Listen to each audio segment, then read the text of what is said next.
Assalamualaikum warahmatullahi wabarakatuh. Alhamdulillah, wassalatu wassalamu ala rasulillah wa ala alihi wa sahbihi wa mawala. Kaum muslimin rahimakumullah, alhamdulillahirabbil alamin. Allah telah pertemukan kita dengan bulan Ramadan 1442 Hijriah. Satu bulan yang kita nantikan sejak lama. Hanya satu bulan di dalam satu tahun. Bulan ini menjadi sangat istimewa. Kenapa sangat istimewa? Salah satu dari kemuliaan bulan Ramadan itu adalah karena di dalam bulan Ramadan diturunkan kitab suci Al-Quran. Allah Subhanahu wa ta'ala menurunkan kitab suci Al-Quran di bulan Ramadan. Allah Subhanahu wa ta'ala berfirman, A'udzubillahi minasyaitonirrajim, Syahrul Ramadan alladzi unzila fihi al-Qur'an, hudan lin-nasi wa bayyinatin minal huda wal furqan. Bulan Ramadan di dalamnya diturunkan Al-Quran sebagai petunjuk bagi manusia dan penjelas dari petunjuk-petunjuk Allah dan pembeda antara hak dan yang batil. Quran surah Al-Baqarah ayat 185. Kaum muslimin rahimakumullah, sebagai umat Islam kita memiliki kewajiban-kewajiban yang harus kita tunaikan terhadap Al-Quran. Apa kewajiban itu? Ada 5 kewajiban yang harus kita tunaikan.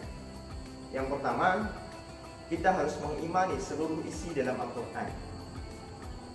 Dari mulai surat Al-Fatihah sampai kemudian surat An-Nas, ada 114 surat, 6.236 ayat. Semuanya harus kita imani, kita yakini bahwa itu adalah kebenaran yang datang dari Allah Subhanahu wa ta'ala. Tidak boleh satu ayat pun kita ingkari, tidak boleh satu ayat pun kita bantah.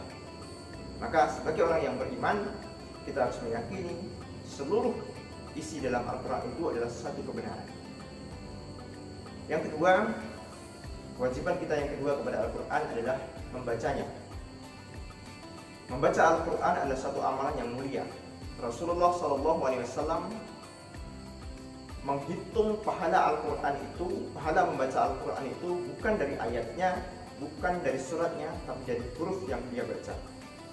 Rasulullah bersabda, la aqulu alif lam mim harfun, walakin alifun harfun, wa lamun harfun, wa mimun harfun.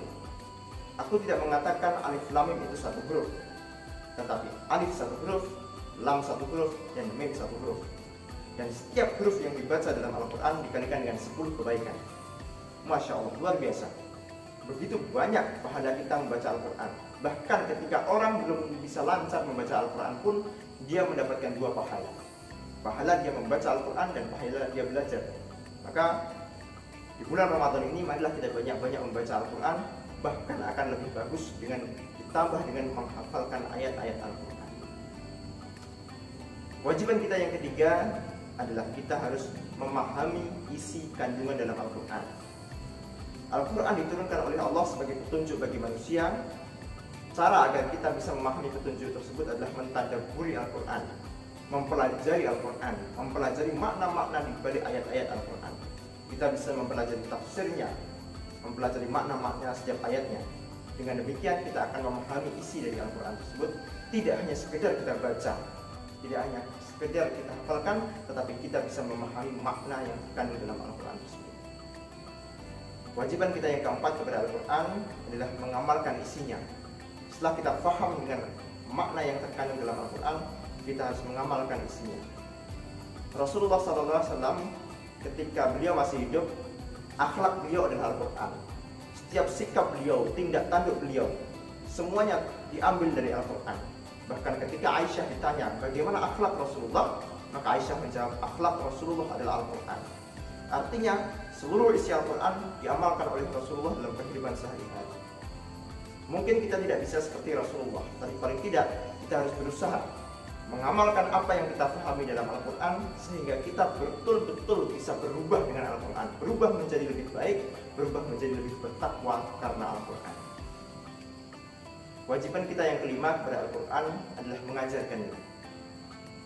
Rasulullah bersabda, khairukum man ta'allama Al-Quran wa 'allamahu. Yang terbaik di antara kalian adalah yang mempelajari Al-Quran dan mengajarkannya.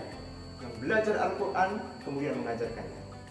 Walaupun itu kita mengajari satu huruf, mengajari alif ba ta sa, a ba ta sa, itu sudah merupakan kebaikan dan amal jariah bagi kita. Ketika murid-murid kita, santri-santri kita membaca Al-Fatihah karena kita ajarkan kepada mereka, maka pahalanya kita pun akan mendapatkannya. Ketika mereka membacakan surat Al-Fatihah, kita akan terus mendapatkan aliran-aliran pahala. Masya Allah, luar biasa. Maka di bulan Ramadan ini jangan sia-siakan kesempatan kita untuk berinteraksi dengan Al-Quran. Baik itu membacanya, mentadabburi maknanya, mengajarkannya, bahkan sampai mengamalkan isi kandungan Al-Quran. Maka semoga Allah Subhanahu wa taala merahmati kita dengan Al-Quran. Allahumma arhamna bil Quran. Ya Allah, rahmatilah kami dengan Al-Quran. Sekian yang dapat kami sampaikan. Billahi taufiq wal hidayah. Wassalamualaikum warahmatullahi wabarakatuh.